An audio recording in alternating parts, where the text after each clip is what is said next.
Osnivač i glavni urednik Facebook reportera, portala koji traga za istinom beskompromisno. Miodraže, dobar dan. Miodraže, dobar dan, da li me čujete? Evo da sačekamo Miodraga Novakovića, imamo ga na Skype vezi. Miodraže, dobar dan. Evo, probat ćemo ponovo da uspostavimo vezu, slušat ćemo dotle malo muzike.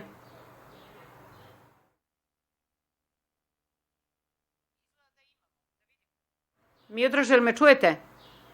Halo? Halo? Halo?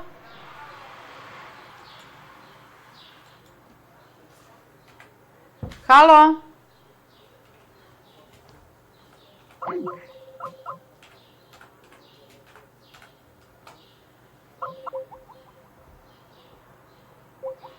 Nešto nije u redu sa mrežom.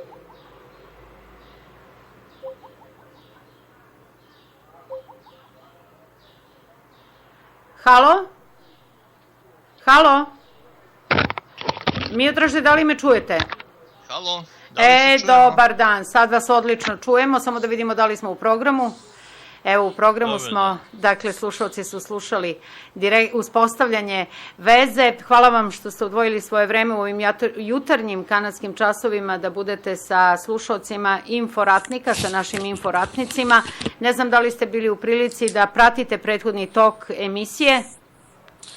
Jesam i bilo mi je zadovoljstvo da slušam vaše veoma kompetentne sagovornike koji su, ja mislim, veoma dobro objasnili suštinu problema, naročito oko Srebrenice i britanske takozvane genocidne rezolucije.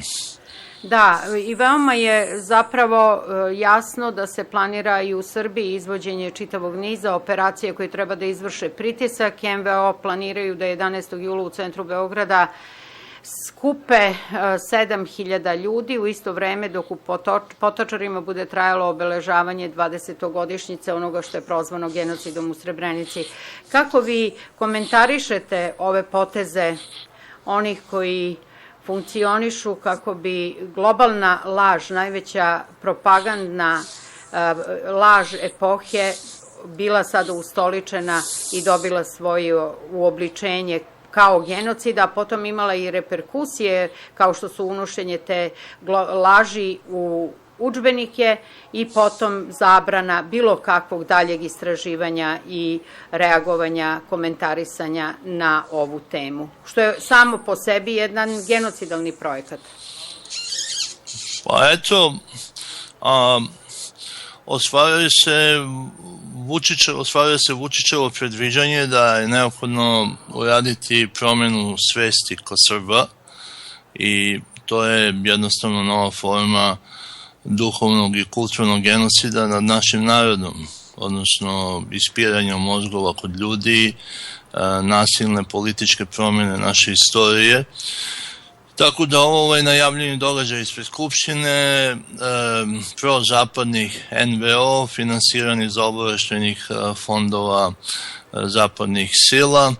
Ovo nije ništa drugo nego nova forma 5. oktobra 2000. godine koji je bio zapadno finansirani obavešteno-teroristički puč protiv državnog vrha i sistema Srbije u to vreme, da bi moglo da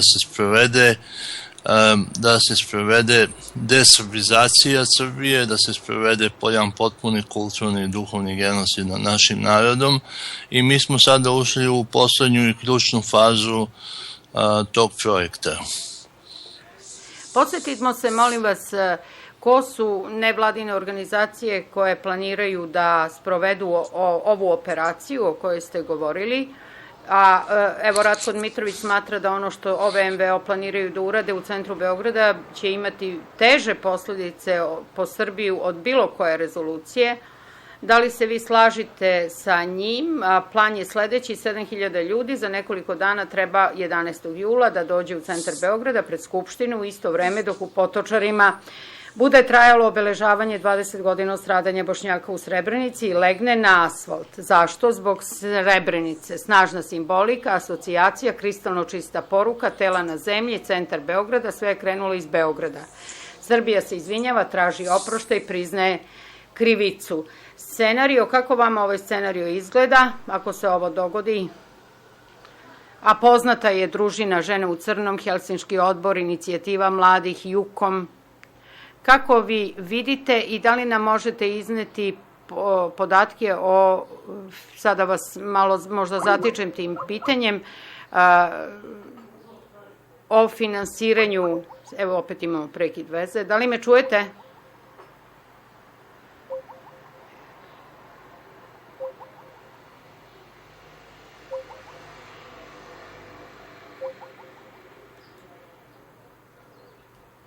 Pokušat ćemo ponovo da uspostavimo vezu. Da li me čujete, Miodraže? Halo? Skype veza je ponovo u prekodu. Evo, čujemo vas. Da li se čujemo? Evo, ja upravo sada okrećem telefonski broj u vašem studiju, pošto pretpostavljam da će ovakvih prekida biti još. Evo samo da zamolimo da se da... Prekidi su vrlo neobični, tim pre što sam ja, da bi se ostvario bolji kvalitet veze, sa bežičnog interneta prešao na kablovsku vezu, na Ethernet kabel, koji omogućuje sa moje pozicije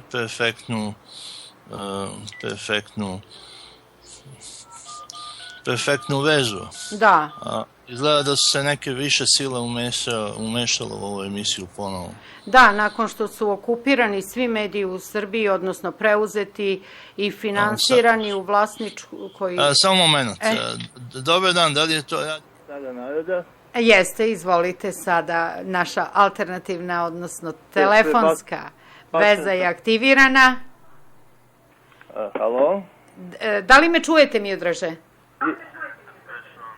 Jeste, sada vas... Da, molim vas samo da utišate to potpuno na Skype-u, na internetu, kako ne bi imali ovaj eho. To je radim. Odlično. Samo moment. Perfektnu vezu. Da su se neke više sile umešale. Da, evo imamo eho i dalje, nešto... Ugasite čitav kompjuter i time ćemo rešiti problem. Odnosno, ugasite kompjuter, samo ga stavite na stand-by. Da li je sad u redu? Odlično. Dobro. Poštovani slušalci, na telefonskoj vezi Miodrag Novaković, osnivač i glavni urednik Facebook reportera. Izvolite. Da, pa pričali smo o ovome najavljenom događaju takozvanih nevladinih organizacija koje su finansirane iz zapadnih obaveštajnih fondova. Ja sam inače u svojoj knjizi Prozapadni zločin obradio posebno u više nastavaka način na koji se finansiraju te prozapadne NVO, odnosno početak te vrste delovanja od uvođenja takozvane Reaganove doktrine početkom 80. godina i potrebe da se klasični cilj operacije zamene provladinim u Americi, znači američkim provladinim organizacijama, nevladinim organizacijama koje su finansirane direktno iz fondova i koje kontraktuju, kako da kažem, u zemljama metama kao što je Srbija, znači sub-organizacije, sub-nevladine organizacije kao što su konkretno u ovom slučaju Žena u crnom, Helsinški odbor, inicijativa mladih, Jukom i tako dalje.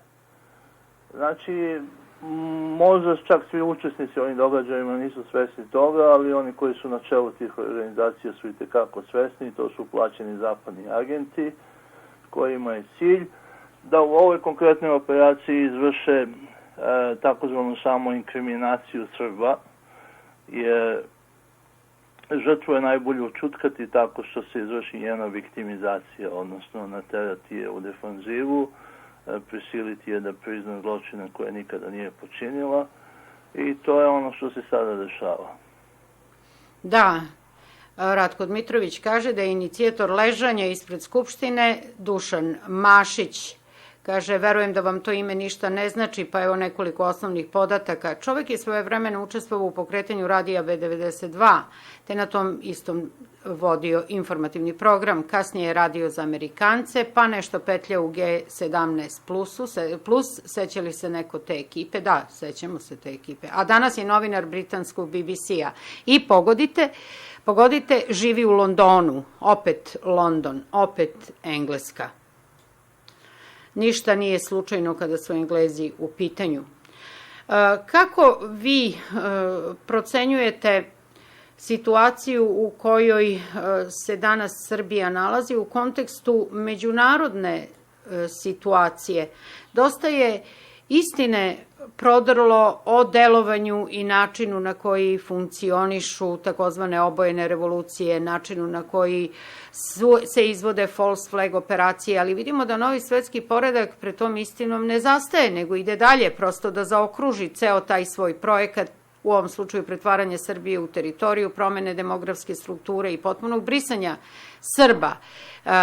Činjenica da u isto vreme novi svetski poredak radi na porobljavanju čoveka, ontologije čoveka i na uspostavljanju terorizma, naučno-tehnološkog terorizma bez premca u istoriji, ide nam, rekla bih, u prilog, jer upravo to je ono gde se ljudi mogu osvestiti i pritom shvatiti da je sve započelo, ova nova faza ovde na Balkanu i u toj svoj neverovatnoj mržnji prema Srbima.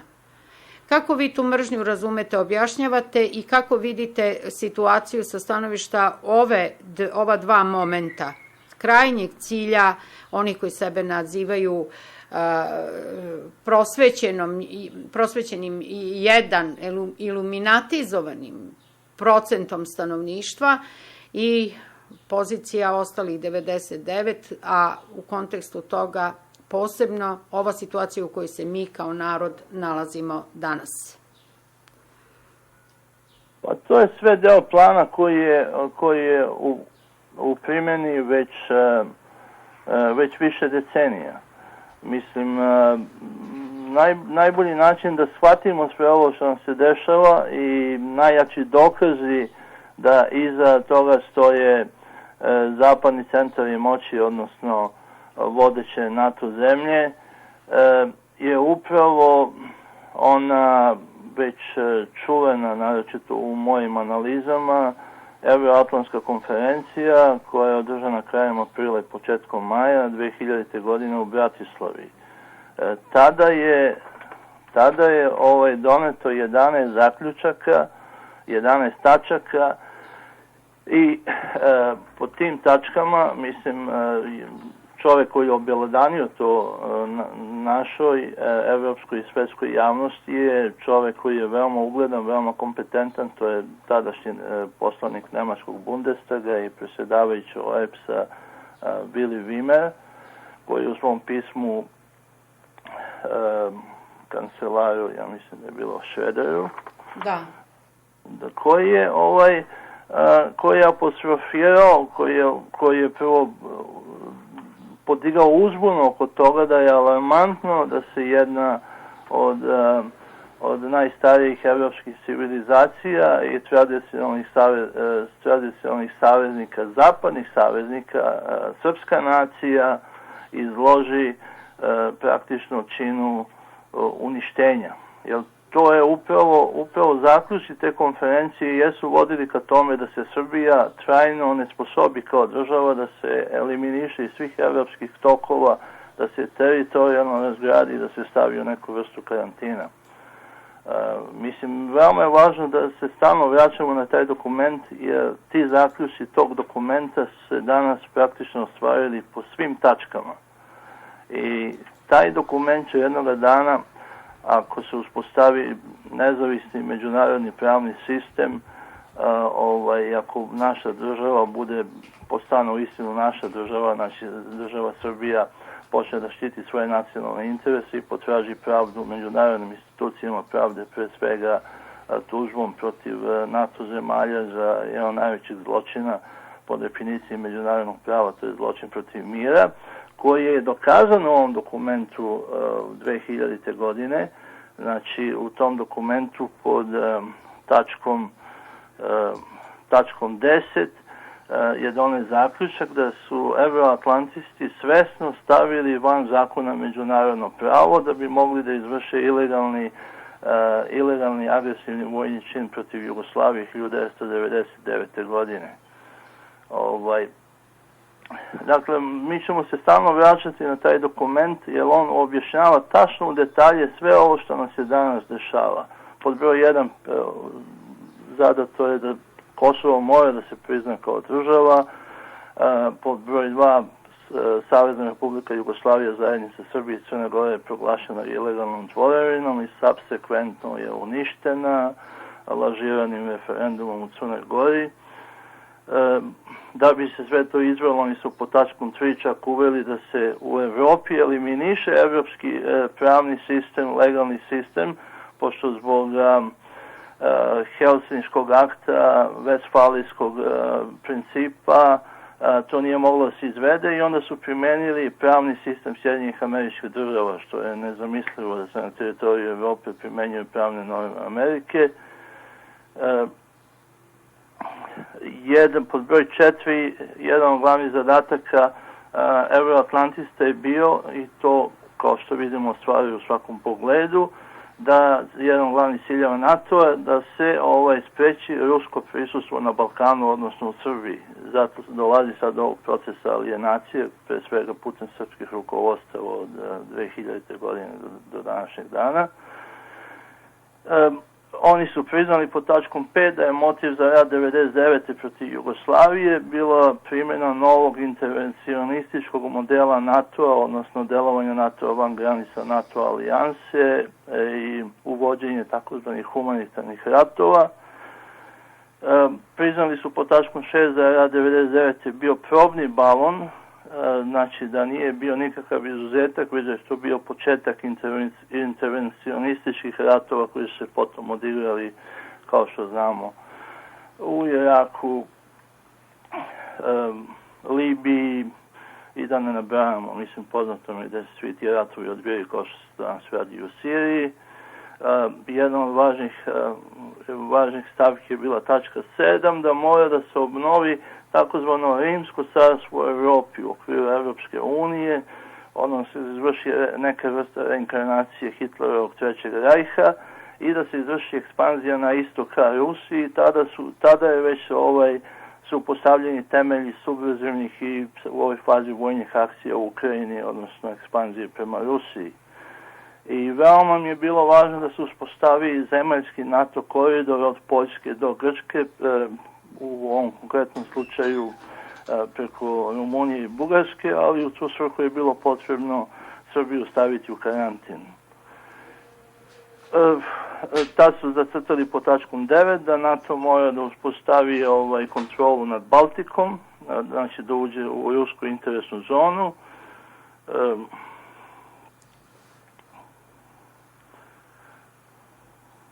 Da, po tačkom 10 je doneto, to sam već napomenuo, da se međunarodno pravo oni stavljaju međunarodno pravo van zakona, odnosno postavljaju svoje zakone, znači više nema prava, primenjuje se politika divljeg zapada i po tačkom 11 oni su priznali da su bili svesni da su prekršili međunarodne norme i humanitarne konvencije, ali da je to bilo neophodno tokom rata 1999. godine da bi se ostvarili njihovi ciljevi.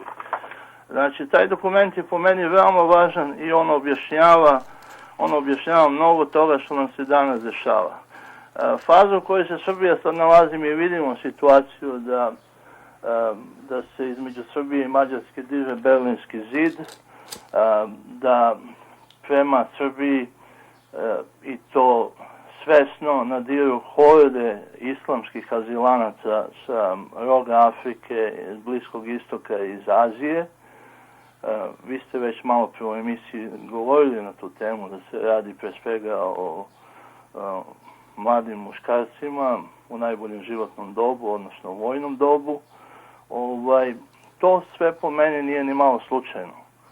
Srbija se danas nalazi u sličnoj situaciji u kojoj se nalazila pred Kosovski boj u 14. veku, kada je bila brana islamskom ekspansionizmu prema Evropi i kada je od te iste Evrope bila prepuštena sama sebi. Znači, da li vi, gospodine Miodraže, procenjujete da je ova itekako, da je ovaj proces organizovan i vođen od strane novog svetskog poretka, odnosno zapadnih globalista i tamnih koridora moći, jer planovi da se novi svetski poredak uspostavi,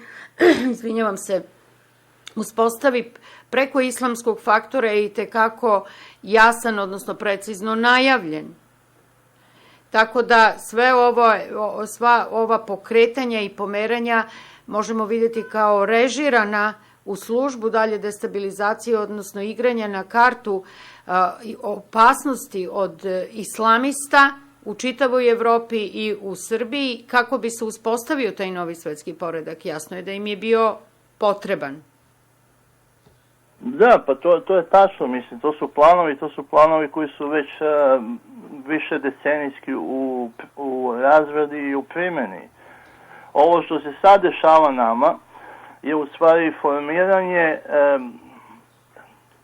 sabunije, evropske sabunije koja je dobila naziv Mediteranska unija na takozvanoj Barcelonskoj konferenciji Euroatlantista, znači u Barceloni u Španiji 1995. godine, kada su uspostavljeni temelji te unije. Ta unija je zamišljena, u to vreme je bila zamišljena da bude buffer zona između Evrope i Afrike i Bliskog istoka, znači da spreči ovaj dotok muslimana, odnosno nepoželjnih stanovnika koje ne žele u Evropi, kao što znamo i Roma.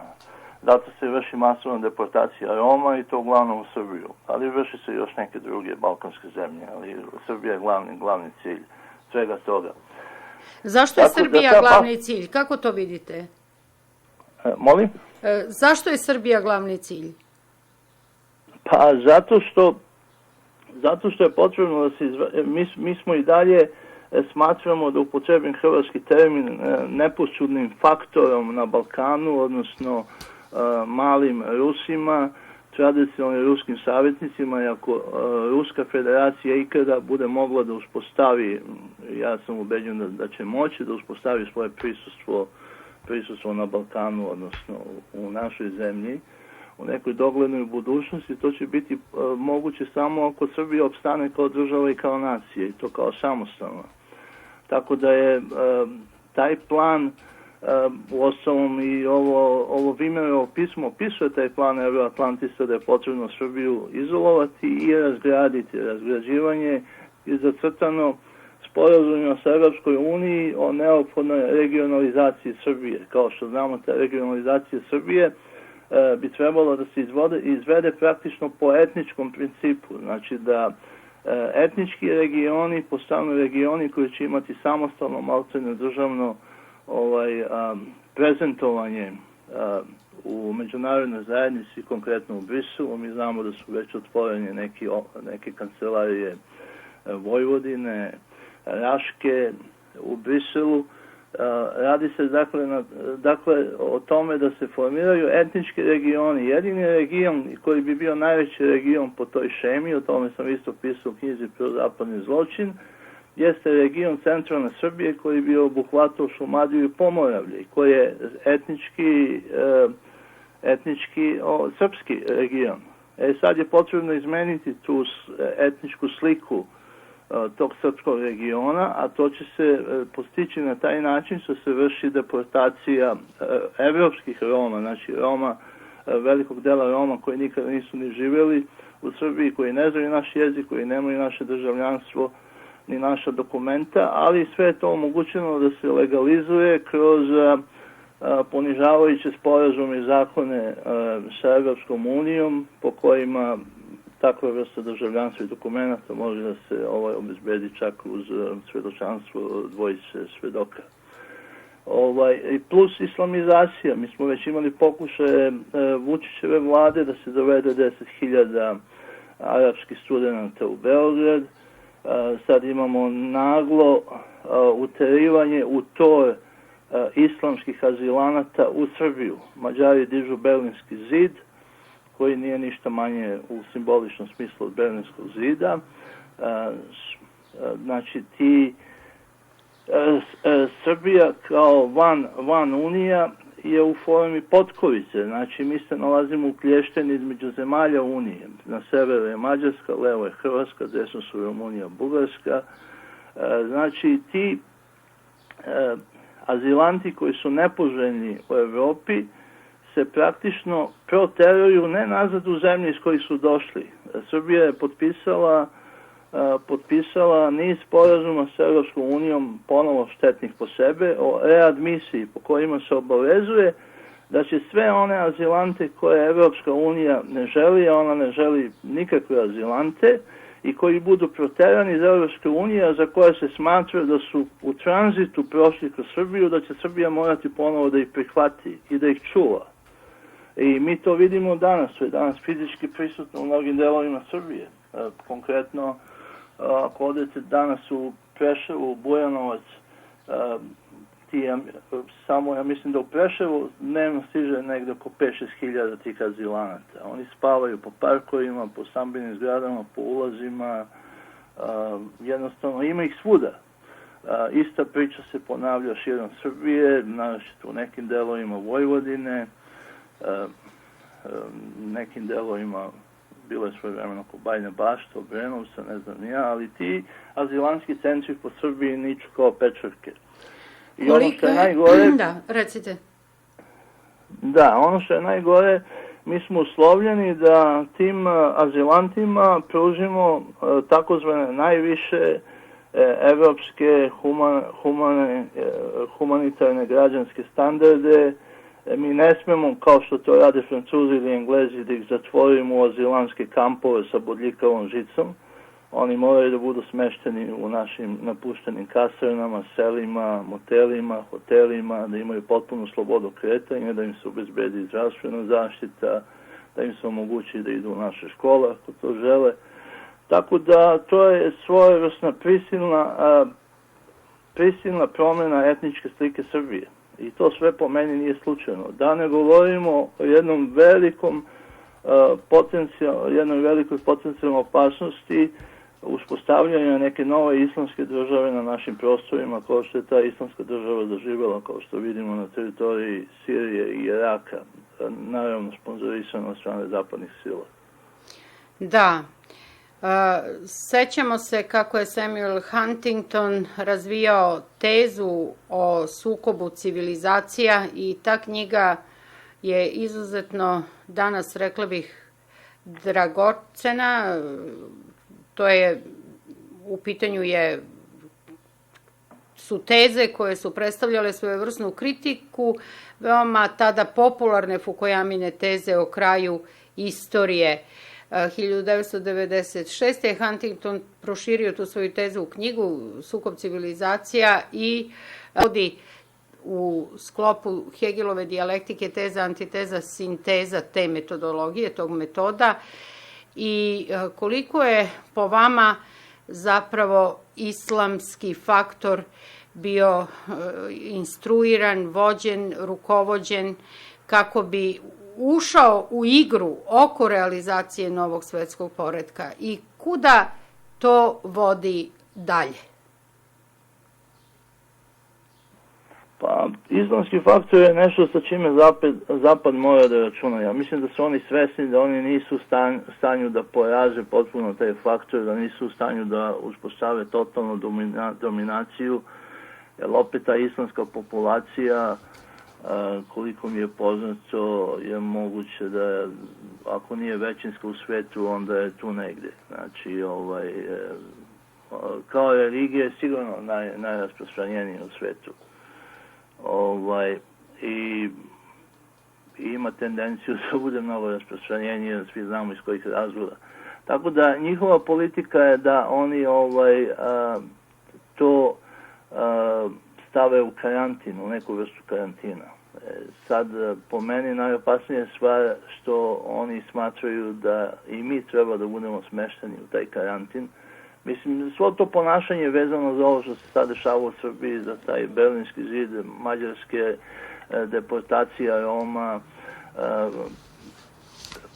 prisiljavanje Srbije da izvrši promene svog zakona o državljanstvu i o azilu, sporazum i readmisiji, jasno nam ukazuje na to da Evropska unija nema nikakve namere da nas primi. Znači, oni imaju namere Pa dobro, ali zaista biti član Evropske unije ne možemo smatrati nikakvom posebnom privilegijom, niti željom, niti snom. Vidimo što... To znam, za nas nacionalno svesne, patriotski orijentisane ljude u Srbiji, koji smo, kao što je rekao moj prethodnik, ipak u jednoj velikoj manjini, to je apsolutno jasno, ali ovo što pričam svim onim drugosrbijancima, evrounijatima koji su i dalje zaslepljeni tom šara lažom o ulasku Srbije u Evropsku uniju i automatskom rešavanju svih problema koje Srbija ima, a ima ih sve više i više. I sve dok se budemo držali za taj mrtvački kovčeg, po mom mišljenju, koji se zove Evropska unija, tonut ćemo sve brže ka dnu, ako ga već nismo i dotakli. Tako da taj deo mog komentara je upućen onima koji imaju neke iluzije o Evropskoj uniji, da to ne treba da imaju. Sve što se dešava na današnjoj političkoj sceni, sve ovo što vidimo jasno ukazuje da oni nas samo ne žele, da jednostavno samo se koriste tom našom bolesnom opsednutošću, naročito političke klike koja je na vlasti u Srbiji, opsednutošću pripadanju Evropskoj uniji, pripadanju, kao što kaže naš predišni premijer Vučić, protestantskom zapadnom svetu kome nikada nismo pripadali niti hoćemo, da ne treba da imaju takve iluzije. Mi treba da stanemo sa dve noge, da budemo svoji na svome, da potražimo prave saveznike tamo da možemo da ih nađemo.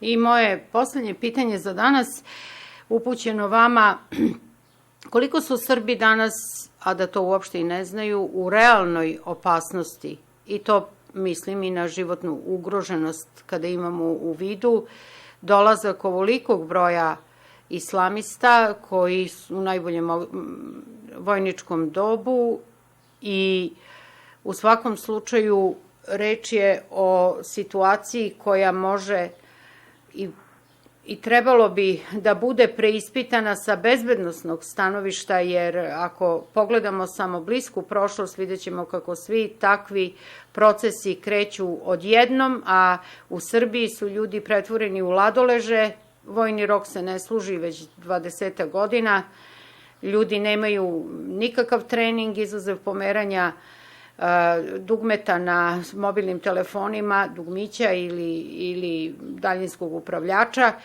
To je vrhunac situacije u kojoj su ljudi potpuno nespremni, rekla bih čak ni za složenije rekreacije, a kamoli bilo kakav odgovor na moguće napade. Dakle, pretvoreni smo jednom rečju u glinene golubove. Kako vi procenjujete sa stanovišta nekoga ko to poznaje ovu problematiku, opasnost u kojoj se srpski narod u Srbiji danas nalazi? Pa srpski narod danas u Srbiji je možda u najvećoj opasnosti koje se nalazi u svojoj istoriji. Upravo iz tih razloga koje ste vi naveli. Nacionalna svest je na niskom, gotovo nepostojećem nivou, na čelu države je veoma nekompetentan i nedobronameran režim koji apsolutno prati sve instrukcije evroatlantista iz Vašingtona i Brisela, kojima je cilj da nas demontiraju kao naciju, kao državu. Jedan od prvih poteza koji su radili u tom smislu je bilo demontiranje naše vojske. I sam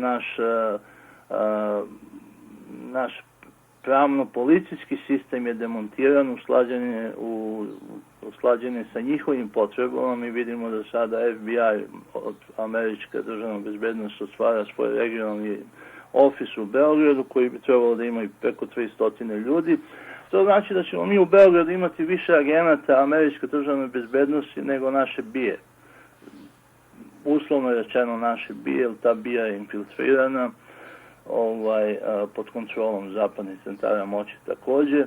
Vidimo da je žandarmerija oslabljena, da je jedan problematičan elitni žandarmerijski odred raspušten, da je izvršena ta podela u policiji, tako da mi nemamo vojsku, mi nemamo rezervni sastav, mi nemamo teritorijalnu odbranu i što je ono najopasnije po meni, nacionalna svest kod Srba je veoma niska, nemamo lidera, bar za sada na horizontu, sa harizmom ili bar ujedinjenu rodoljubivu opoziciju. Ovih dana ima malo pokreta u tom pravcu da dođe u istinu do objedinjavanja političke patriotske opozicije u Srbiji, da bi se ovaj režim podhitno uklonio sa vlasti i da bi se Srbija ponovo uspostavila kao nezavisna država i onda u saradnji sa onima koji nam u istinu žele dobro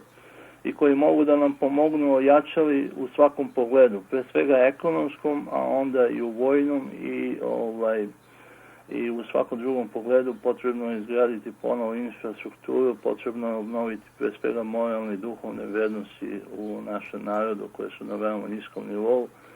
Tako da mene zaprepašuje da u ovom kritičnom momentu svemu tome naše elitne nacionalne institucije kao što je Srpska pravoslavna crkva, Srpska akademija nauka i umetnosti, oni jednostavno ćute. Oni ignorišu, a to je situacija kada bi oni trebali da budu ta duhovna elita koja bi se stavila ne na čelo naroda, ali svojim savjetima pomogla da se ova kriza prebrodi. Hvala vam puno, gospodine Novakoviću, što ste bili u Inforatnicima. Nastavit ćemo našu analizu sledeće nedelje. Hvala vama, dragi slušalci Inforatnici, što slušate naš program Snagu naroda. Molim vas, podržite naš rad. Vaša finansijska podrška je izuzetno dragocena. Neophodno je, i ja to zaista ponavljam, evo vidimo lokalni mediji se svuda gase, neophodno je imati jedan snažan medijski centar koji će ispitivati istinu i koji će vremenom, ali po mogućstvu što brže, tako se širiti i tako ojačati da predstavlja kontrapunkt lažima jedne neverovatno dobro plaćene i uigrane mašinerije laži koja je izuzetno dobro organizovana. Molimo vas da, dakle, finansijski podržite naš rad uplatama na postojeće, putem postojećih protoka novca, PayPal i ostalih, i to je zaista od najveće važnosti za uspostavljanje, kažem, jednog medijskog centra koji će imati mnogo veću snagu i odakle ćemo moći da sa daleko većim efektom vodimo ovaj inforat. Hvala vam puno što ste bili sa nama i ove subote. Nastavit ćemo, naravno, oko Srebrenice vas molim za pun angažman na tome da se zaustavi ova nova najezda genocidnih zapadnoevropljana koji su svoju čitavu istoriju obeležili genocidnim radnjama i takva im je tradicija, a sada hoće da mnogostradalnom i veoma napaćenom srpskom narodu koji je dao ogroman broj žrtava i bio i tekako podvrgnut metodama genocida koje se sada nastavljaju u kulturnom, duhovnom smislu, u ekonomskom smislu, i to rasrbljavanje promena svesti i tekako predstavlja i savršeno se uklapa u proširenu definiciju Lemkinovu, Rafaela Lemkina, koja je u skraćenom obliku ušla u samu konvenciju o genocidu. General Radovan Radinović bio je naš gost, Simonida Stanković direktno sa skupa o Srebrenici, Srebrenica 1995. do 2015. činjenice, nedoumice, propaganda, naš legendarni Šole iz Uzbune. Hvala puno svima vama što nas slušate i samo da pogledam šta kaže naš slušalac Nenad Lukić. Ono što je rekao gospodin Novaković je veoma uznemiravajuće, da se čovek naježi. Moramo biti spremni na to. Ja predlažem svima da se bave borbenim veštinama, da usavršavaju, da treniraju, da svakoga dana razmišljaju o tome šta može da nas nađe. Moramo se i duhovno i fizički pripremati. O strahu ne treba brinuti, strah nestaje čim se čovjek posveti na pravi način, odgovorno trenutku u kome se nalazimo i to je moje mišljenje, a mislim da to potvrđuje i istorija. Međutim, činjenica je da moramo biti što spremni fizički i duhovno, psihički za ono što sledi, a moramo odbraniti našu Srbiju, moramo odbraniti istinu, moramo odbraniti dobro. To je naš put od uvek bio, nema razloga da to ne bude i dalje. Inforatnički pozdrav, Vedran Grbin danas u studiju Snage naroda, realizator tona, ja sam Biljana Đorović, a sledi porodica Stojičević i Ruski sat.